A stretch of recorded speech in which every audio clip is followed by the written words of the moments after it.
Hello everyone, welcome to Raj IAS. I am Ankit Kaushal. Hopefully आप अपने घर में सब अच्छे होंगे। तो गाइज अच्छे रहिए, ध्यान रखिए अपना। एंड गाइज आज हम डिस्कस करेंगे बहुत ही important topic, India's present dominance in space sector. अब देखिए, इस टॉपिक में हम समझेंगे कि इसरो ने कहाँ से स्टार्ट करा था और आज हम किस हद तक डेवलपमेंट कर चुके हैं। तो काफ़ी डिटेल में हम यहाँ पर डिस्कस करेंगे और साथ साथ जो अभी रिसेंटली वर्क चल रहा है इसरो का गगनयान को लेकर, और जो प्रीवियस मिशन थे जैसे चंद्रयान फर्स्ट, चंद्रयान सेकंड, तो वो भी हम काफ़ी डिटेल में कवर करेंगे। और साथ साथ जो स्टैटिक के पॉइंट ऑफ व्यू से हमें डाउट्स रहते हैं, लाइक एस लो ऑर्बिट क्या होता है, मिडल ऑर्बिट क्या होता है, और उसके साथ साथ हम यहाँ पर समझेंगे कि ऑर्बिट, जैसे हम जियो सिंक्रोनस ऑर्बिट की अगर हम बात करें, या जियो स्टेशनरी ऑर्बिट की बात करें, पोलर ऑर्बिट की बात करें, ट्रांसफ़र ऑर्बिट की बात करें, तो उसमें जो हमें कन्फ्यूज़न रहता है वो भी हम इस सेशन में डिस्कस करेंगे।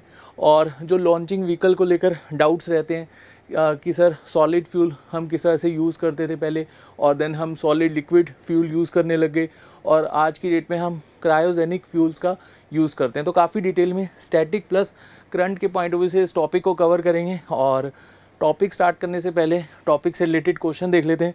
और ये क्वेश्चन आपके प्रीवियस ईयर यूपीएससी के पेपर में पूछा जा चुका है, तो यहाँ पर मैं आप लोगों से एक्सपेक्ट करूँगा कि आप मुझे इसका आंसर कमेंट सेक्शन में पोस्ट करके देंगे। अब क्वेश्चन एक बार देख लेते हैं।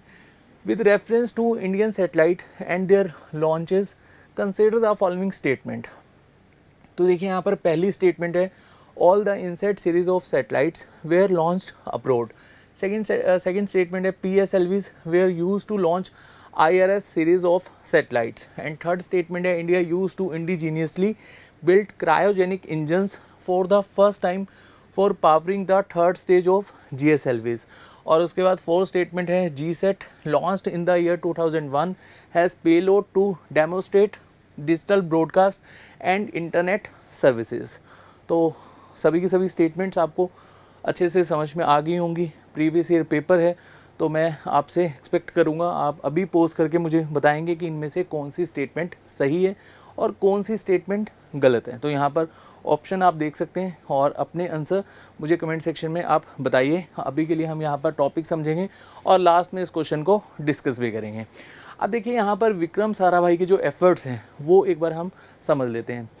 अब विक्रम साराभाई को हम father of Indian space programme कहते हैं। अब 1947 में जैसे ही हमारा देश आज़ाद होता है, उस समय आपको पता है कि हमारे देश के पास बहुत सारे चैलेंजेस थे, और अगर उस समय की अगर हम बात करें 50-60 में, तो USA and USSR he basically space पर वर्क कर रहा था। तो यहाँ पर साराभाई ने, जो हमारे फर्स्ट प्राइम मिनिस्टर थे पंडित जवाहरलाल नेहरू जी, उनको कन्विंस किया कि हमें भी स्पेस में अपना कुछ ना कुछ योगदान दिखाना चाहिए और हमें भी अपने स्पेस प्रोग्राम को लेकर वर्क करना चाहिए। तो अब हम यहाँ पर साराभाई एंड साथ साथ जो हमारे फर्स्ट प्राइम मिनिस्टर थे उनको भी एक तरह से यहाँ पर कहीं ना कहीं कंसिडर करेंगे, क्योंकि अगर गवर्नमेंट परमिशन नहीं देती तो इस तरह के जो बेसिकली हमारे डेवलपमेंट्स हैं या प्रोग्राम्स हैं वो हम स्टार्ट नहीं कर पाते। अब यहाँ पर अगर हम देखें, he was a great institution builder, और Indian National Committee for Space Research 1962 में एस्टेब्लिश करी गई थी, और इसका नाम बदलकर बाद में इसरो कर दिया गया था। इसरो तो आप सब जानते हैं, इंडियन स्पेस रिसर्च ऑर्गेनाइजेशन। और विक्रम साराभाई जी के द्वारा Thumba equatorial rocket launching station बनाया गया था साउथर्न इंडिया में।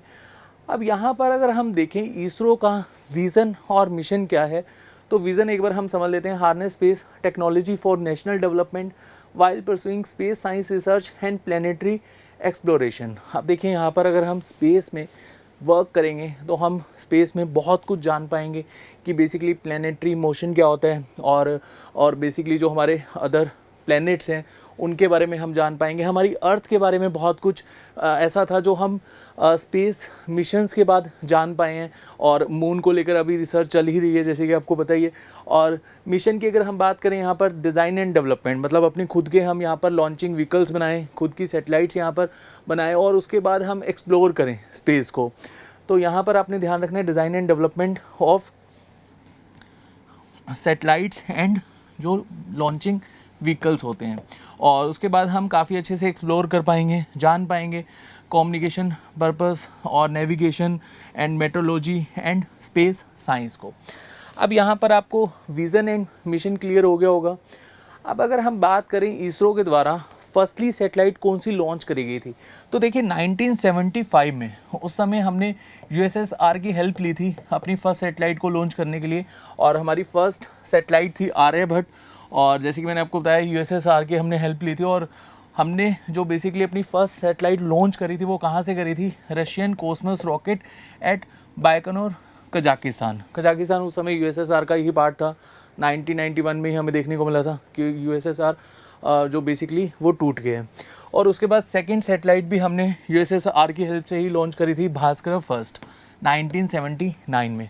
लेकिन उस समय वर्क चल रहा था कि हम अपना खुद का जो लॉन्चिंग स्टेशन है वो बनाएं, और हमने अपना लॉन्चिंग व्हीकल खुद डेवलप करा 1980 में, और जिसका नाम था सैटेलाइट लॉन्चिंग व्हीकल। अब इसका जो पेलोड कैपेसिटी थी वो बहुत कम थी, 40 kg के आसपास।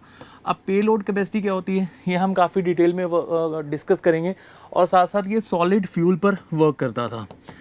अब ये दो जो पॉइंट्स हैं ये आपको पता होना चाहिए, मेनली यही पूछे जाते हैं और इसी से रिलेटेड ही क्वेश्चन आपको आपके एग्जाम में देखने को मिलता है। अब यहाँ पर अगर हम देखें तो स्टेट लॉन्चिंग व्हीकल से हमने अपनी खुद की जो सैटेलाइट है वो कब भेजी थी, 1980 में, और उस सैटेलाइट का क्या नाम है, रोहिणी। तो यहाँ पर आपको पता होना चाहिए कि इंडिया के स्टार्टिंग के एफर्ट्स कैसे थे और किस हद तक इंडिया ने अब प्रोग्रेस करा, वो हम डिस्कस करेंगे। लेकिन उससे पहले थोड़ा सा हम यहाँ पर स्टैटिक जान लेते हैं कि सैटेलाइट्स होती क्या हैं। अब देखिए सैटेलाइट्स दो तरह की होती हैं, नेचुरल एंड मैन मेड। अब नेचुरल क्या होती हैं, अर्थ है या अर्थ के सराउंडिंग में जो मून है वो भी एक तरह की सैटेलाइट है ना। अब यहाँ पर आप इसको इस तरह से समझ सकते हैं, an object orbiting around the sun, earth और any other colossal body is known as satellite. अब अगर हम अपने सोलर सिस्टम की बात करें तो हमारा जो फर्स्ट प्लेनेट है सोलर सिस्टम का मरकरी, उसके पास तो खैर अपनी कोई सैटेलाइट नहीं है, ना ही वीनस के पास अपनी कोई सैटेलाइट है। अर्थ के पास एक ही सैटेलाइट है मून, और मार्स के बाद दो सैटेलाइट हैं। उसके बाद एस्ट्रॉयड बेल्ट है जो एक फिक्स्ड ऑर्बिट में घूमते रहते हैं सभी के सभी प्लैनेट्स। और उसके बाद मार्स के बाद एस्ट्रॉयड बेल्ट के बाद हमें देखने को मिलते हैं जोवियन प्लैनेट्स, जुपिटर है, जुपिटर के पास अच्छी खासी सैटेलाइट्स हैं। उसके बाद सैटर्न के पास भी ऐसा कहा जा रहा है बहुत सारी सैटेलाइट्स हैं जो अभी के लिए एक्सप्लोर होना बाकी हैं। 82 के आसपास सैटेलाइट्स बताई जा रही हैं, लेकिन अभी के लिए हम 82 कंसिडर नहीं करते। और उसके बाद यूरेनस है, नेपच्यून है, देन क्यूपर बेल्ट है, और उसके बाद हमारे ड्वार्फ प्लैनेट्स हैं लाइक एज प्लूटो। अब देखिए सोलर सिस्टम अगर हम देखें तो अगर हम 8 प्लैनेट्स भी यहाँ पर कंसिडर कर रहे हैं, क्या हम इन प्लैनेट्स के बारे में कुछ ज़्यादा जान पाए हैं, मतलब काफ़ी डिटेल इन्फॉर्मेशन हमें है नहीं। तो हम धीरे धीरे यहाँ पर अपने जो स्पेस मिशन है उसके अकॉर्डिंगली जान पाते हैं, चाहे वो इसरो के एफर्ट्स हों, चाहे वो फिर नासा के एफर्ट्स हों। अब यहाँ पर इस टॉपिक पर हम सिर्फ इसरो के ऊपर ही फोकस करेंगे। और सैटेलाइट्स आपको समझ में आ गया कि एक प्लैनेट के चारों ओर जो बेसिकली सैटेलाइट्स घूमते हैं एक फिक्स्ड ऑर्बिट में, और या जो भी यहाँ पर हम कोलोसल बॉडी कंसीडर करते हैं और उसके अराउंड में कोई भी अगर यहाँ पर बॉडी मूव कर रही है तो उसको हम सैटेलाइट मानते हैं। और टू मेजर ग्रुप में हम इसको एक तरह से डिवाइड करते हैं, नेचुरल एंड मैन मेड। अब यहाँ पर अगर हम समझें ऑर्बिट क्या होता है, अब देखिए हम बात करते हैं ना कि अर्थ अपने एक फिक्स्ड ऑर्बिट में घूमती रहती है सन के अराउंड, और ऐसे ही मून अर्थ के चारों ओर एक फिक्स्ड ऑर्बिट में घूमता रहता है। तो ऑर्बिट की डेफिनेशन भी आपको क्लियर होनी चाहिए। An orbit is a regular repeating path that one object in space take around another one, और an object in an orbit is called satellite. अब नेचुरल सैटेलाइट जो हैं, जो नेचुरल बेसिकली सैटेलाइट जो ऑर्बिट करती रहती हैं लाइक एज मून। और अगर हम यहाँ पर मैन मेड या आर्टिफिशियल की बात करें, अब जैसे यहाँ पर आप मान सकते हैं इंटरनेशनल स्पेस स्टेशन। अभी चाइना भी अपना स्पेस स्टेशन डेवलप कर रहा है, और इन फ्यूचर के लिए हम इंडिया का भी स्पेस स्टेशन देखेंगे, लेकिन उसके लिए समय बहुत है। और अभी के लिए अगर हम देखें तो एक ही स्पेस स्टेशन है, इंटरनेशनल स्पेस स्टेशन। अब यहाँ पर हमें कन्फ्यूज़न क्या रहती है, low earth orbit, mid earth orbit and high earth orbit. अब यहाँ पर हाई अर्थ ऑर्बिट के साथ साथ आपको यहाँ देखने को मिल रहा है जियोसिंक्रोनस ऑर्बिट, इसको समझ लेते हैं। तो देखिए अगर मान लो कि अर्थ से ऊपर की ओर 180 से लेकर 2000 किलोमीटर के आसपास सैटेलाइट मूव कर रही हैं एक फिक्स्ड ऑर्बिट में, तो हम कंसीडर करेंगे लो अर्थ ऑर्बिट। अगर मान लो कि 2000 से लेकर 36,000 किलोमीटर के आसपास का एरिया है तो हम मानेंगे मिड अर्थ ऑर्बिट। अगर 36,000 से अबव है तो हम यहाँ पर मानेंगे हाई अर्थ ऑर्बिट या फिर जियो सिक्रोनस ऑर्बिट। अब जियो सिक्रोनस ऑर्बिट क्या होता है अभी हम डिस्कस करेंगे। अब जैसे यहाँ पर सेवरल टाइप्स हैं, पोलर ऑर्बिट है, सन सिक्रोनस ऑर्बिट है, जियो सिक्रोनस ऑर्बिट है, जियो स्टेशनरी ऑर्बिट है और साथ साथ ट्रांसफ़र ऑर्बिट है जो हम डिस्कस करेंगे। अब यहाँ पर सबसे पहले हम समझ लेते हैं जियो सिक्रोनस ऑर्बिट क्या होता है। तो देखिए जियो सिक्रोनस ऑर्बिट आप इसको इस तरह से समझ सकते हैं कि जो हमारी अर्थ है वो वेस्ट टू ईस्ट मूव करती है और 24 घंटे में अपना एक चक्कर कंप्लीट कर लेती है। अब सेम ही डायरेक्शन में अगर एक सैटेलाइट मूव करे और सेम स्पीड के साथ तो हम बेसिकली उस सैटेलाइट को क्या कहेंगे, जियो सिक्रोनाइज ऑर्बिट में वो सैटेलाइट मूव कर रही है। अब जियो सिक्रोनाइज ऑर्बिट में जो सैटेलाइट मूव करती हैं वो कहीं ना कहीं एक एंगल के अकॉर्डिंगली मूव करती हैं, चाहे वो एंगल यहाँ पर हम 15 डिग्री मान लें या 35 डिग्री मान लें, 45 डिग्री मान लें।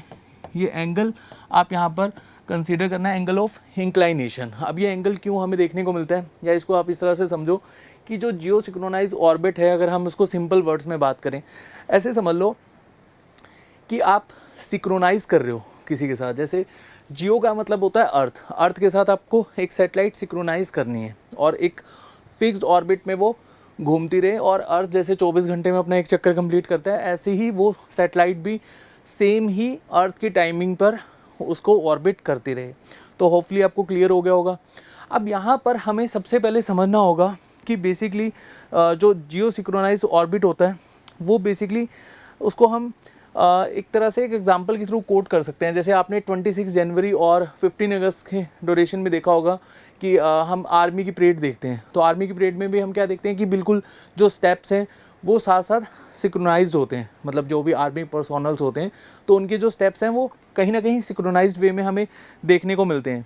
और यहाँ पर आप इसको इस तरह से ही समझ सकते हैं। अब एक क्वेश्चन आता है कि सर ये जियो सिक्रोनाइज ऑर्बिट हमेशा से हाई ऑर्बिट में क्यों ही मूव करती है, तो वहाँ पर आपको ऐसे समझना है। तो मान लो कि देखो अर्थ की अगर जितनी पास होगा तो क्या वो अर्थ की सेम स्पीड के साथ ऑर्बिट कर पाएगा? नहीं कर पाएगा। अगर उसको अर्थ की स्पीड के साथ कहीं ना कहीं अपना एक सेम स्पीड पर ऑर्बिट करना है तो उसको अर्थ से थोड़ा सा दूर होना होगा। तो इसलिए जो जियो सिक्रोनाइज ऑर्बिट में सैटेलाइट मूव करती हैं उसकी हाइट हमें हमेशा से 36,000 किलोमीटर से ज़्यादा ही देखने को मिलती है। अगर हम अर्थ की सेंटर से बात करें तो हमेशा उसकी हाइट 42,000 किलोमीटर से अबव ही होगी। अब सेंटर से हम मान लेते हैं कि 6,000 किलोमीटर का कहीं ना कहीं डिफरेंस है, तो उसमें आपको कंफ्यूज नहीं होना। तो नेक्स्ट हम समझ लेते हैं उसके बाद जियो स्टेशनरी ऑर्बिट। अब देखो जियो स्टेशनरी ऑर्बिट में हमें जो कन्फ्यूज़न होती है कि स्टेशनरी में हम मान लेते हैं कि फिक्स्ड है एक सेटेलाइट, तो वो बेसिकली फिक्स सेटेलाइट और अर्थ तो घूम ही रही है और वो सेटेलाइट फिक्स रहती है। अब हमने डेफिनेशन पढ़ा था कि सेटेलाइट को ऑर्बिट तो करना ही होगा, तो यहाँ पर स्टेशनरी कुछ नहीं होता। यहाँ पर जियो स्टेशनरी ऑर्बिट को हम किस तरह से समझ सकते हैं। अब देखो 0 डिग्री लैटिट्यूड पर हम मानते हैं इक्वेटर है, तो इक्वेटर के साथ साथ जो बेसिकली सैटेलाइट मूव करती है उसको हम क्या बोलते हैं, जियो स्टेशनरी सैटेलाइट। मतलब यहाँ पर जो जियो स्टेशनरी सैटेलाइट है उसकी भी हमें स्पीड और डायरेक्शन तो देखने को मिल ही रही है। स्पीड बेसिकली कहीं ना कहीं वो अर्थ के कंपैरेटिवली हमें देखने को मिलेगी, डायरेक्शन वही वेस्ट टू ईस्ट हमें देखने को मिलेगी। तो सैटेलाइट मूव तो कर रही है लेकिन लैटिट्यूड पर यहाँ पर हमें मूव कर रही है, जो 0 डिग्री लैटिट्यूड है उस पर मूव कर रही है, इसलिए हम कंसिडर करते हैं जियो स्टेशनरी ऑर्बिट। यहाँ पर कोई भी सैटेलाइट फिक्स नहीं होती, उसको ऑर्बिट तो करना ही होगा, ठीक है, नहीं तो वो सैटेलाइट ही नहीं है, हमने डेफिनेशन में पढ़ा था।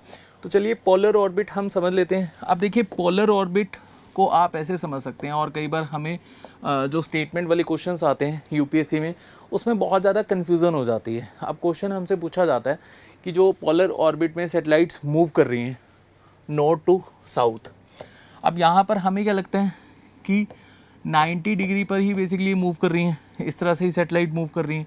अगर यहाँ पर स्टेटमेंट में पूछ लिया कि 20 या फिर 30 डिग्री डेविएशन पर जो बेसिकली पोलर ऑर्बिट में सैटेलाइट मूव करेंगी तो उनको भी हम कंसीडर करेंगे कि वो पोलर ऑर्बिट में ही बेसिकली मूव कर रही हैं, बिल्कुल।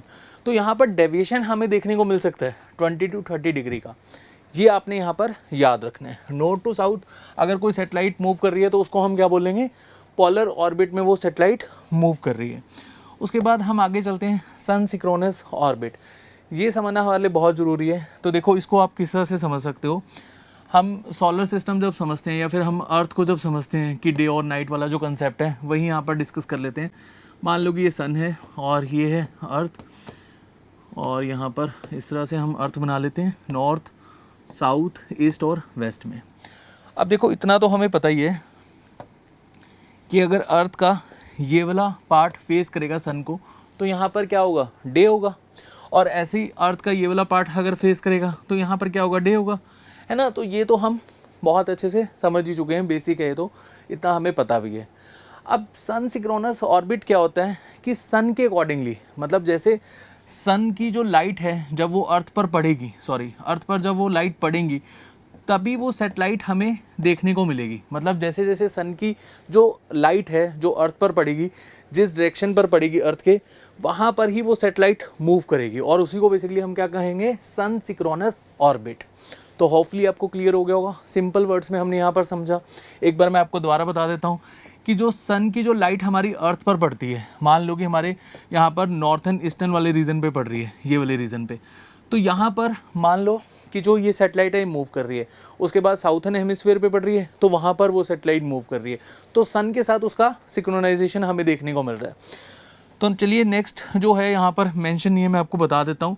एक ट्रांसफ़र ऑर्बिट भी होती है। अब ट्रांसफ़र ऑर्बिट आप ऐसे समझ लो कि एक सैटेलाइट है, उसको हमें एक ऑर्बिट से दूसरी ऑर्बिट में शिफ्ट करना है, तो हम यहाँ पर क्या कंसिडर करेंगे, उसको ट्रांसफ़र ऑर्बिट।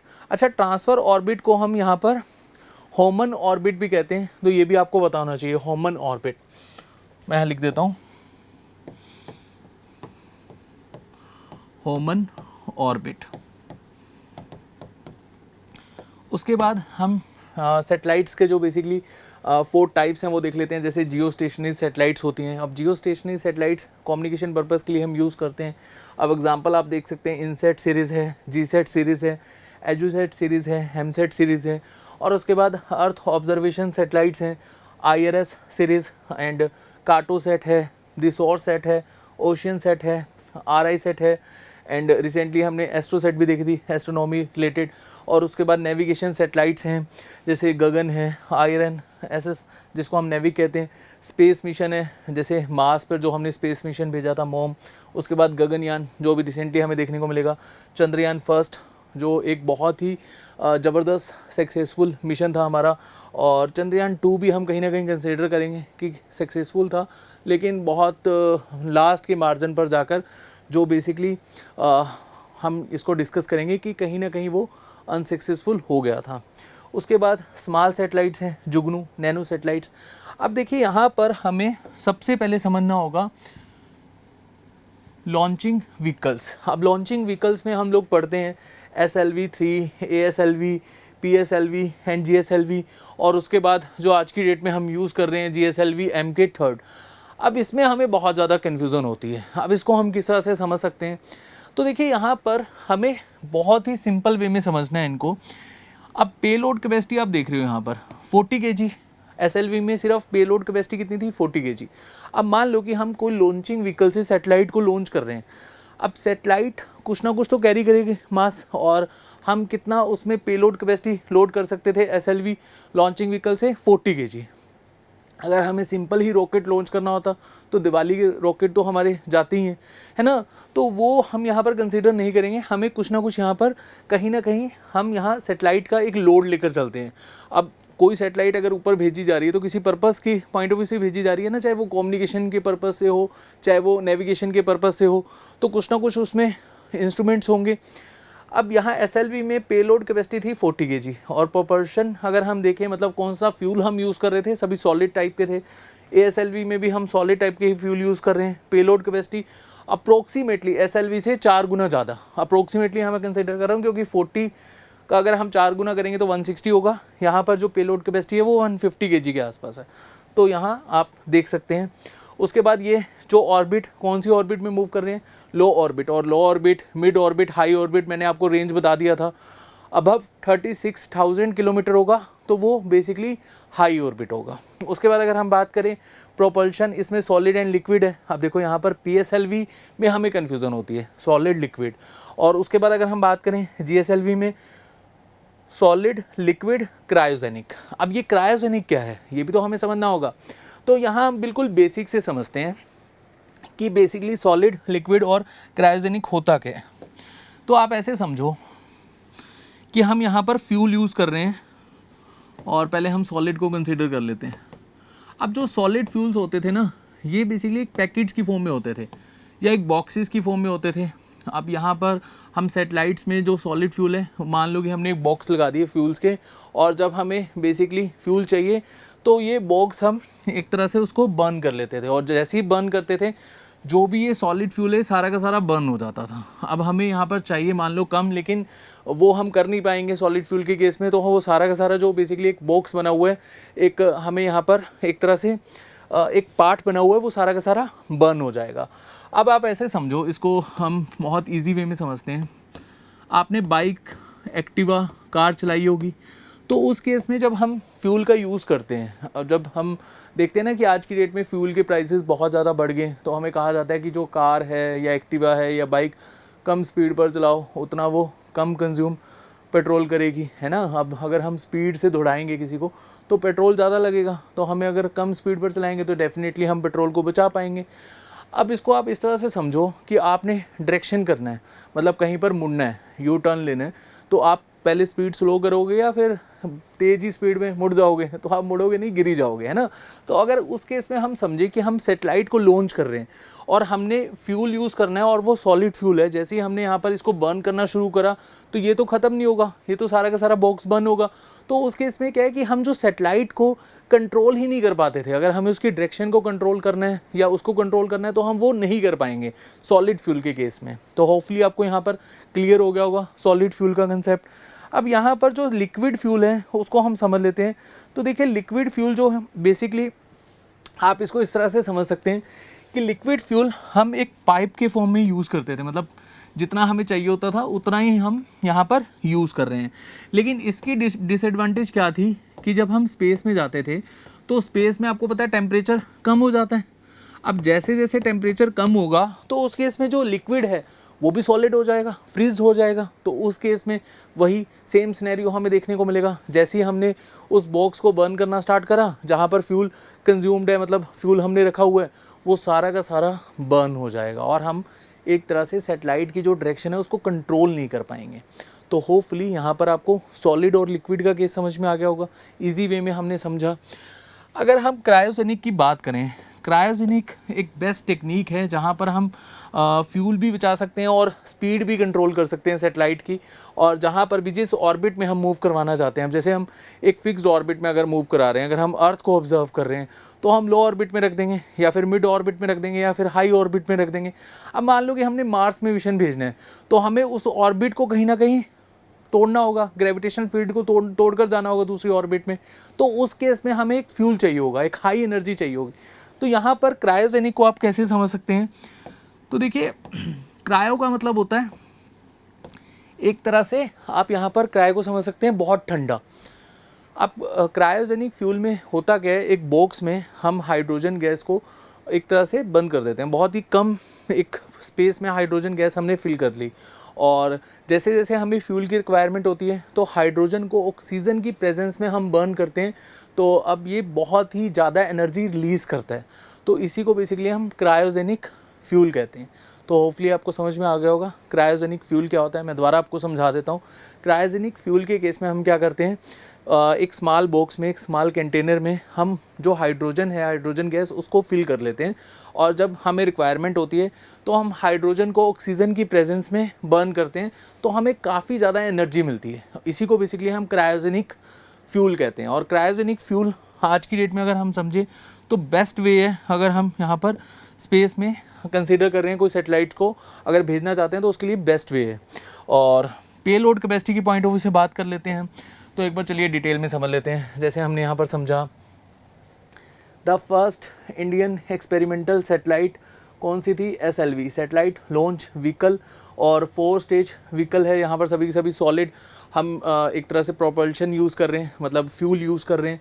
और SLV-3 was successful launch on July 18 1980, और यहाँ पर हमने अपनी पहली जो बेसिकली एक तरह से हमारी सैटेलाइट है वो भेजी थी। कौन सी भेजी थी? रोहिणी। और कहाँ से भेजी थी? श्री हरिकोटा रेंज से। और उसके बाद अगर हम बात करें next ASLV augmented satellite launch vehicle. अब देखिए यहाँ पर हम 5 स्टेज में, मतलब ये भी सॉलिड एक तरह से फ्यूल हम यूज़ कर रहे हैं, और इसमें जो कैपेसिटी है, पेलोड कैपेसिटी, वो बढ़ जाती है 150 के आसपास हमें देखने को मिलती है। और इससे भी हमने सैटेलाइट्स लॉन्च करी हैं। PSLV देख लेते हैं। अब देखिए PSLV क्या है? Polar satellite launch vehicle. अब PSLV के थ्रू हम जो सैटेलाइट लॉन्च करते हैं वो basically geosynchronous and geostationary orbit तक हम सैटेलाइट को पहुंचा पाते हैं। और यहाँ पर जो पोलर सैटेलाइट लॉन्च व्हीकल है, इसका जो पेलोड कैपेसिटी है वो बहुत ज़्यादा है, आप देख ही सकते हैं 1425 kg। और या फिर अगर हम बात करें लो ऑर्बिट की तो 1750 kg के आसपास यहाँ पर हम लोड कैरी कर सकते हैं। और यहाँ मैंने आपको बताया था सॉलिड और लिक्विड दोनों फ्यूल का हम यूज़ करते हैं। और कौन कौन से मिशन हमने लॉन्च करे हैं PSLV के थ्रू? चंद्रयान फर्स्ट, और मार्स भी, जो मार्स में मिशन गया था मोम, वो भी हमने इसी के थ्रू लॉन्च करा था। And space capsule recovery experiment, IRNS, AstroSat, ये हमने सभी के सभी जो बेसिकली अपने मिशन लॉन्च करे हैं वो PSLV के थ्रू ही करे हैं। उसके बाद अगर हम बात करें नेक्स्ट GSLV की, जियो सिक्रोनस सैटेलाइट लॉन्च व्हीकल, इसको लॉन्च करा गया था 2001 में। कैपेसिटी लॉट बहुत ज़्यादा है, 2500 kg के आसपास। अगर आप बात करो लो ऑर्बिट की तो 5000 kg के आसपास का इसका पेलोड है। और developed mainly for launching Indian national satellites. और इसका जो नेक्स्ट वर्जन है, जो नेक्स्ट स्टेज है, वो है GSLV MK3। और यहाँ पर अगर हम बात करें हम कौन सा फ्यूल यूज़ कर रहे हैं या कौन सा प्रोपल्शन यूज़ कर रहे हैं? Cryogenic propulsion. तो ये आपको यहाँ पर क्लियर हो गया होगा, liquid, solid and cryogenic propulsion होता क्या है। उसके बाद अगर हम बात करें GSLV MK3 की, जैसे कि मैंने आपको बताया थर्ड स्टेज है GSLV की। GSLV will cost just 1/3 of the money spend on foreign agency.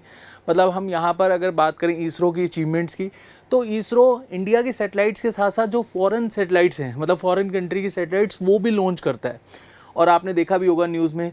उसके बाद अगर हम बात करें GSLV will help ISRO put heavier communication satellite of GSAT class into orbit and reduction of dependence on foreign agency.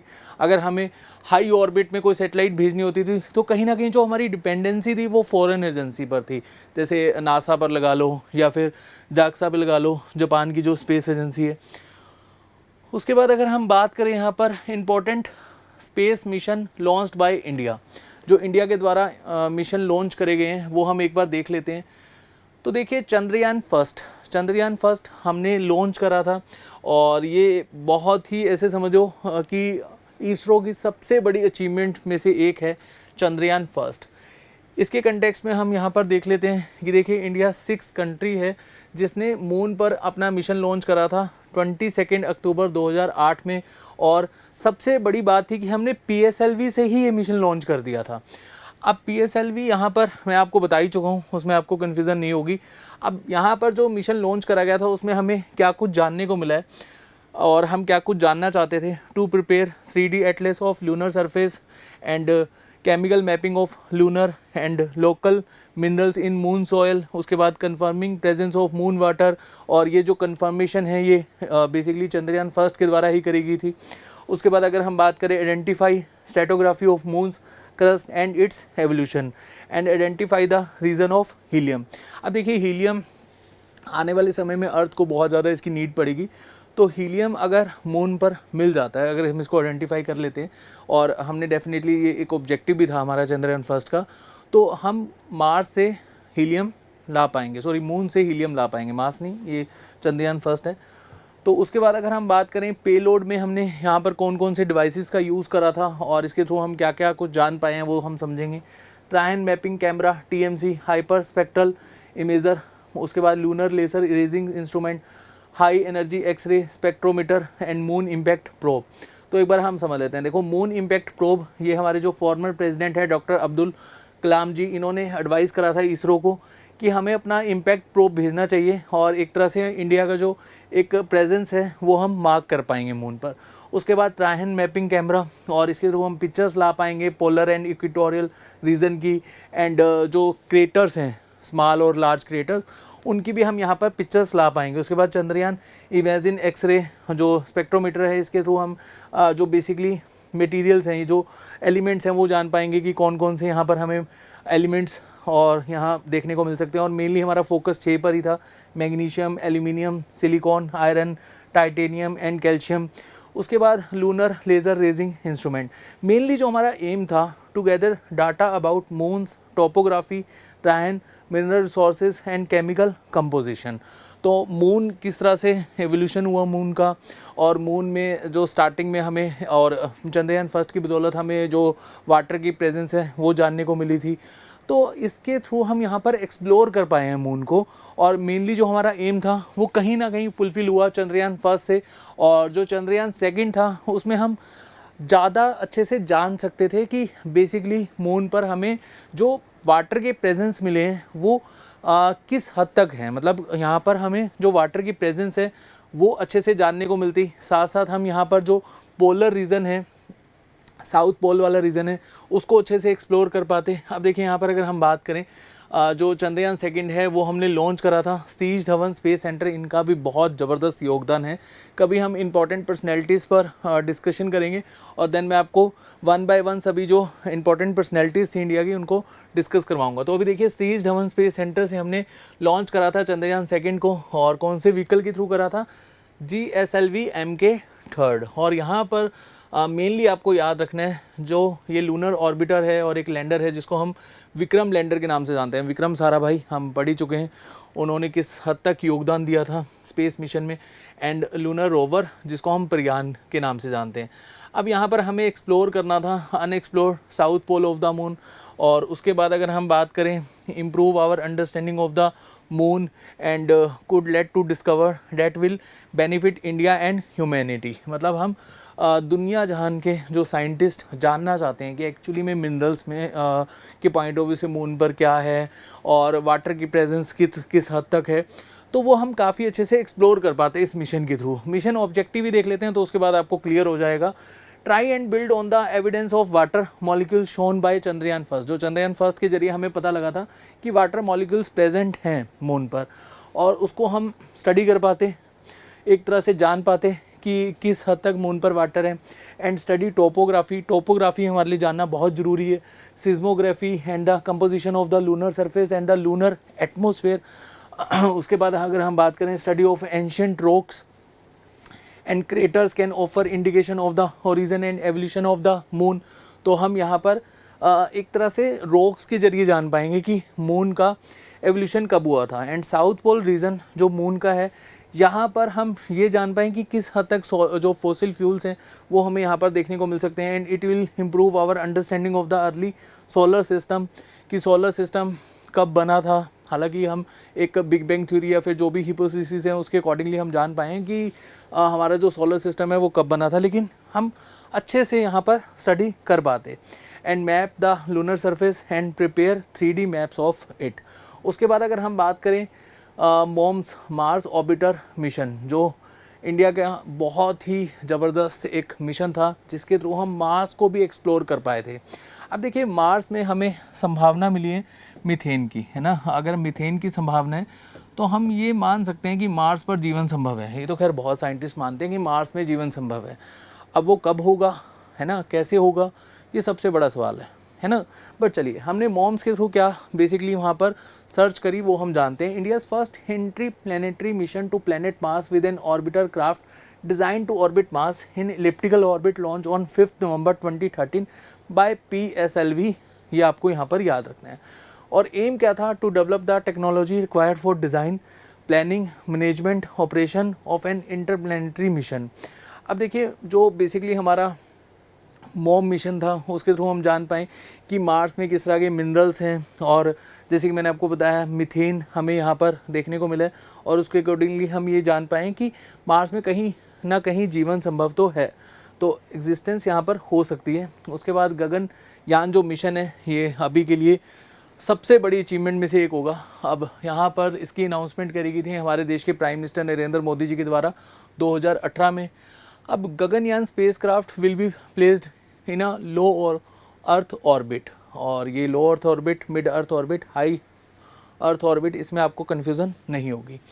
Total programme जो cost आएगी, estimate cost है 10,000 के आसपास, और इसमें हम रशिया की भी हेल्प ले रहे हैं। जो एस्ट्रोनॉट ट्रेनिंग है वो हम रशिया के थ्रू ही बेसिकली कर रहे हैं, और फर्स्ट टाइम इंडियन एस्ट्रोनॉट्स जाएंगे, और बहुत ही कम कंट्रीज़ ये कर पाई हैं, जैसे यूएसए, रशिया, चाइना, और चाइना के जो एस्ट्रोनॉट्स हैं वो भी वापस आए थे, आपने देखा होगा वो न्यूज़, 2022 की ही न्यूज़ थी। तो इंडिया भी अपने एस्ट्रोनॉट्स को भेज पाएगा गगनयान मिशन के through. And the ISRO is developing the spacecraft, Russia is helping, जैसे कि मैंने आपको बताया, ट्रेनिंग प्रोवाइड करवा रहे हैं एस्ट्रोनॉट्स को। And the spacecraft consisting of service module and crew module collectively known as orbital module. और ये कौन से लॉन्चिंग व्हीकल के थ्रू भेजा जाएगा? GSLV Mk-3। अब यहाँ पर जो इसरो की अदर अचीवमेंट्स हैं वो हम देख लेते हैं। तो देखिए, जैसे मैंने आपको बताया था, इसरो फॉरेन जो सैटेलाइट्स हैं उनको भी लॉन्च करता है, और ये एक रिमार्केबल अचीवमेंट है इसरो की। बहुत ही कम प्राइस में हम जो फॉरेन सैटेलाइट्स हैं उनको लॉन्च करते हैं। और उसके बाद अगर हम बात करें, इंडिया का खुद का अब एक प्राइवेट स्पेस सेंटर भी होगा, इन स्पेस, होपफुली आपने सुना होगा, नहीं तो आप यहाँ पर थोड़ा सा इसके बारे में सर्च कर सकते हैं, इससे रिलेटेड भी हमसे क्वेश्चन पूछा जा सकता है। और उसके बाद अगर हम बात करें, इसरो ने प्रोजेक्ट नेत्रा के थ्रू जो स्पेस डेब्रिज होती हैं, स्पेस डेब्रिज क्या होती हैं? जो सैटेलाइट्स फंक्शनिंग करना बंद कर देती हैं, वो सैटेलाइट्स बेसिकली स्पेस में ही, मतलब उसी ऑर्बिट में प्रेजेंट रहती हैं। तो कहीं ना कहीं हमें लगता है कि वो दूसरी सैटेलाइट्स को हार्म कर सकती हैं, या फिर अगर हम स्पेस में अभी के लिए जंक्शन देखें तो काफ़ी ज़्यादा हो चुका है, मतलब डेब्रिज बहुत ज़्यादा हमें देखने को मिलती हैं, चाहे वो इंडिया की हों, चाहे वो चाइना की हों, चाहे वो यूएसए की हों, चाहे वो रशिया की हों। आप ऑनलाइन चेक भी कर सकते हैं। आप लाइव स्पेस स्टेशन लिखकर अगर गूगल पर सर्च करेंगे तो आपको एक सैटेलाइट का जो प्रॉपर मैपिंग है वो देखने को मिल जाएगी कि किस किस कंट्री की कितनी कितनी सैटेलाइट्स हैं, और जो स्पेस स्टेशन है वो आपको देखने को मिल जाएगा कि कहाँ पर अभी के लिए घूम रहा है। उसके बाद अगर हम बात करें, जो हमारा क्वेश्चन था, इसमें सभी की सभी स्टेटमेंट्स ट्रू हो जाएंगी। तो आज बहुत कम समय में हमने इस टॉपिक को कवर करा, और जितने भी आपके डाउट्स रहे होंगे इस टॉपिक से डेफिनेटली वो क्लियर हो गए होंगे। देखिए, जो स्पेस टेक्नोलॉजी है, इस पर आपको अपनी कमांड अच्छी करनी होगी। यूपीएससी हमेशा से इससे क्वेश्चन पूछता आया है, और थोड़ा सा घुमा फिरा के क्वेश्चन पूछा जाता है। अगर आप यहाँ पर टॉपिक कवर कर लेंगे अच्छे से, और आपको सभी के सभी जो मिशंस हैं वो पता होंगे, जैसे अब हमने काफ़ी डिटेल में कवर नहीं करा, चंद्रयान सेकंड में काफ़ी कुछ जानने को था कि पेलोड को अगर हम देखें तो कितने पेलोड्स इंडिया ने भेजे गए थे, कौन कौन से थे, क्या क्या इंडिया एक्सप्लोर करना चाहता था, तो वो सारी चीज़ें हैं तो आपको खुद से सर्च करनी है। और अगर हम यहाँ पर एक एक मिशन को डिस्कस करेंगे तो डेफिनेटली आपके सभी के सभी जो डाउट्स हैं वो भी क्लियर हो जाएंगे, और जो आज हमने डिस्कस किया उसमें जो आपके डाउट्स रहे होंगे वो क्लियर हो गए होंगे।